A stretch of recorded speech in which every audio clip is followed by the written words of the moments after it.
Welcome back to the Benning Report. With a legacy as expansive as the horizon, the United States Airborne School continues to transform soldiers, Marines, sailors, and airmen into sky warriors. Our Ron Andrus has been following students as they make their way through the 3-week basic airborne course to become the next generation of paratroopers. That's right, Susanna. Each year, 18,000 of America's finest descend on Fort Benning to learn how to jump out of airplanes and earn their wings. And it all begins with Ground Week. We are making warriors here, we're making leaders, and we are making paratroopers. Year in and year out, the United States Army Airborne School stays extremely busy, carrying out a vital mission for America's combat capabilities. The mission of the 1st Battalion 507th Parachute Infantry Regiment is to train all the nation's paratroopers, jump masters, and pathfinders. We run 3 schools here, one of which is a basic airborne course, 3 weeks in length. Begin!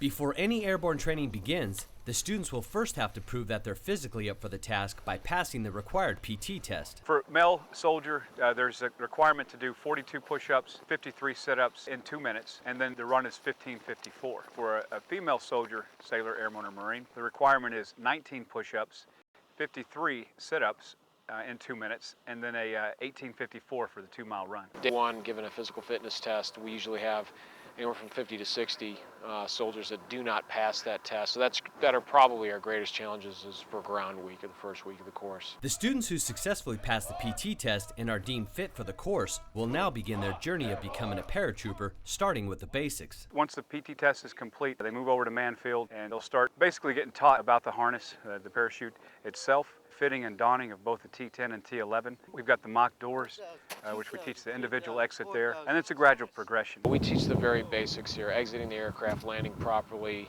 understanding your parachute, understanding how to use your reserve in case you have to, things of that nature. Training, ingraining, and building muscle memory into the soldiers on every aspect of what they need to don parachutes, be inspected, do all the actions to load the aircraft, on the aircraft, exiting the aircraft. And once they learn how to exit the aircraft, they'll also need to know how to land properly so they can avoid injury and hit the ground running. Doing the parachute landing falls off for what they call a lateral drift apparatus, which is just a device that puts them a little bit higher in the air than off the ground, and they learn how to land left, right, front, and back. After learning the basics, the students will then progress to the 34-foot towers, where they'll get their first real taste of what lies ahead. Go! And then we move on to the 34-foot towers, which is really the biggest challenge. It's the first time that a soldier is really at a height. He's going to test you.